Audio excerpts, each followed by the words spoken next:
পাবনার সুজাননগর উপজেলার লক্ষ্মীপুর ইউনিয়নের চত্রার বিল এক অসাধারণ প্রাকৃতিক সৌন্দর্যের লীলাভূমি। চারিদিকে জল আর সবুজ শস্যের সমাহার। বিলে সবচেয়ে দৃষ্টি কাড়ে মাঝ বরাবর আঁকাবাঁকা সাপের মতন পেঁচানো সরু পাকা রাস্তা। এই রাস্তায় যেন পুরো বিলের সৌন্দর্যকে বহুগুণ বাড়িয়ে দিয়েছে। রাস্তাটির পাশে মাথা উঁচু করে দাঁড়িয়ে আছে এক শতবর্ষী বটবৃক্ষ, যা এলাকাবাসীর মিলন কেন্দ্র ও স্মৃতির অংশ হয়ে আছে। এই বটগাছের আশেপাশে গড়ে উঠেছে অসংখ্য হাঁসের খামার। খামারদের সঙ্গে কথা বলে জানা যায়, তারা মূলত খাকি ক্যাম্পবেল জাতের হাঁস পালন করে থাকেন।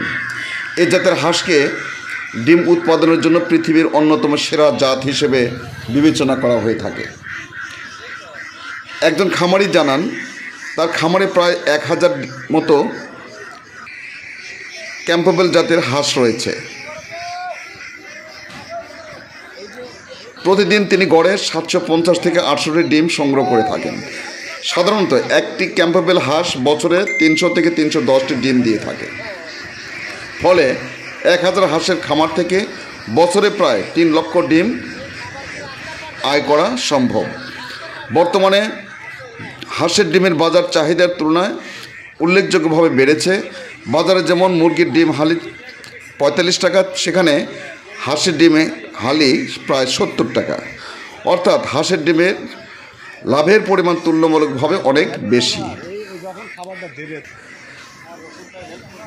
খামারিরা জানিয়েছেন, এভাবে একটি মাঝারি আকারের হাঁসের খামার থেকেই বছরে 5 থেকে 7 লক্ষ টাকা নেট আয় করা সম্ভব।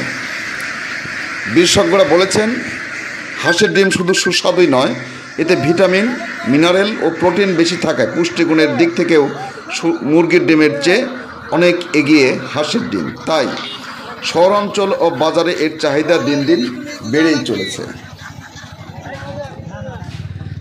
স্থানীয়রা মনে করেন, চত্রার বিল শুধু প্রাকৃতিক সৌন্দর্যের জন্যই নয়, বরং হাঁসের খামারগুলোর জন্য এলাকার নতুন অর্থনৈতিক সম্ভাবনা তৈরি করেছে। পর্যটন ও কৃষি দুই দিক দিয়েই এই বিল হয়ে উঠতে পারে পাবনার এক অনন্য গর্ব। প্রিয় ভিউয়ার্স, যারা আমার এই চ্যানেলটি এখনও সাবস্ক্রাইব করেননি, তারা এখনই চ্যানেলটি সাবস্ক্রাইব করে নিন এবং নতুন নতুন ভিডিওর সাথেই থাকুন। আপনাদের ভালো লাগার সাথেই আমাদের এই শ্রম ঘাম সার্থক হবে। প্রিয় ভিউয়ার্স, আপনারা ভালো থাকুন, সুস্থ থাকুন। কৃষকের কথা, কৃষি কথা, এটাই আমাদের কথা। ভালো থাকবেন, সুস্থ থাকবেন।